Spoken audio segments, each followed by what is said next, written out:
তো গাইস আমরা চলে আসলাম চরপেশন মিনার দেখার জন্য।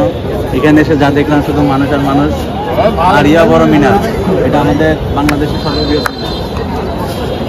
Hello everyone, welcome to my আপন ফ্যামিলি ব্লগ। সেই সাথে আমার সাথে আছে অনেকে, এবং কে কে আছে আমি তো তোমাদের দেখাচ্ছি। কমলদা আছে, বড় বাইক না মানে টল বাইক না, টল বাইক না আছে।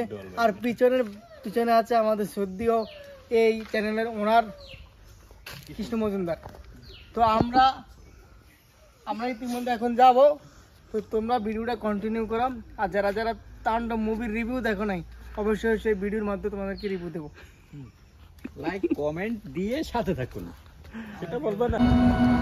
এটা হচ্ছে চরপেশনের হেলিপোর্ট। তো এখানে মাঝে মধ্যে যদি হেলিকপ্টার আসে চরপেশন, এখানে নামে।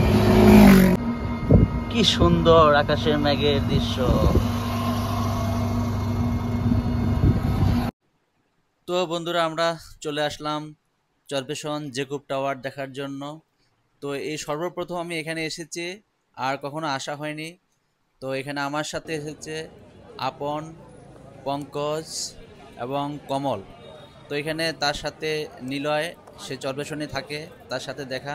তো সবাই মিলে আমরা মিনার দেখলাম এবং খুব ভালোই লাগলো যে চরপেশনে আমাদের এই ভোলার মধ্যে যে এত সুন্দর একটি মিনার রয়েছে, সেটি আমরা শুধু ভিডিওতে দেখেছি, কিন্তু সরাসরি এসে কখনো দেখা হয়নি।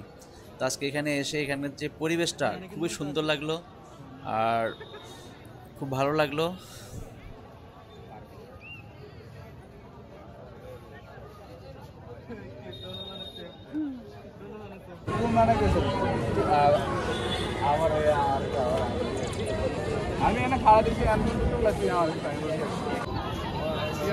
তো গাইস আমরা চলে আসলাম চরপেশন মিনার দেখার জন্য। এখানে এসে যা দেখলাম শুধু মানুষ আর মানুষ, আর ইয়া বড় মিনার, এটা আমাদের বাংলাদেশের সর্ববৃহৎ মিনার।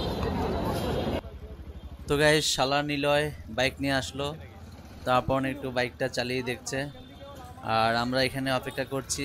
তো দেখা যাক আপন কখন আসলে যেহেতু সন্ধ্যা হয়ে গেছে, তো আমরা সবাই চলে যাব বাসার উদ্দেশ্যে। আর তোমাদের আজকের এই ভিডিওটি কেমন লাগলো সেটা অবশ্যই কমেন্ট করে জানাবে।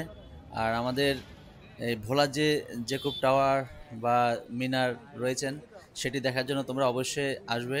আর আসলে বুঝতে পারবে যে আসলে কতটা সুন্দর এই টাওয়ার। কিন্তু আজকে যে কোনো কারণবশত আমাদের উপরে ওঠা সম্ভব হয়নি। তো ভাবছি যে পরবর্তীতে আসলে অবশ্যই উঠবো। আর সবাই ভালো থেকো, সুস্থ থেকো, প্রত্যাশা রেখে আজকে এখানে বিদায় নিচ্ছি। ধন্যবাদ সবাইকে।